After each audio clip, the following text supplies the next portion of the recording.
sabay na lahat, ha? Okay, tama. Pwede makikita. O, pati yung ano. Yan. Paano pa? Paano?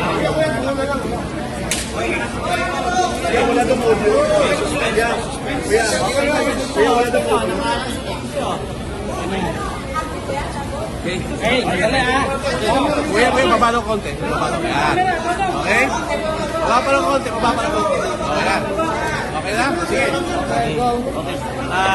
Good morning po, magandang umaga po sa inyong lahat. Maraming salamat po.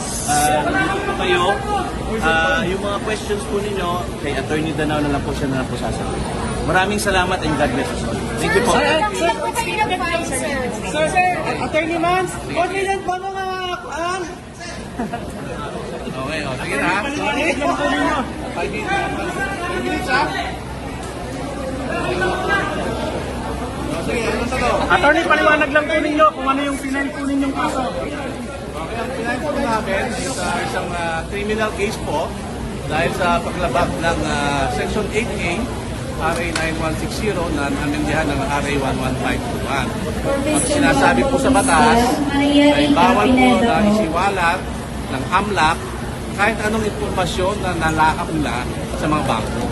So yun po yung sinasandigan namin, yung Section 8A po ng RA 9160. Sir, ano naman comment niyo po doon na except in cases of impeachment? So, kung babasahin po natin yung batas na yun, na-amendahan siya noong 2021, RA 11521. Na-amendahan ng RA 9160. So, 2021 po, yung batas na yan, pinatupad po ng Kongreso. So, ang batas, bago maging batas, pinag-uusapan sa House sa Senado. So, kung meron silang gustong exception doon sa batas na yun, dapat nilagay nila. Ang Section 8.8 po ay malinaw. Sabi ron, the AMLAC and its Secretariat shall not in any way disclose any information in any manner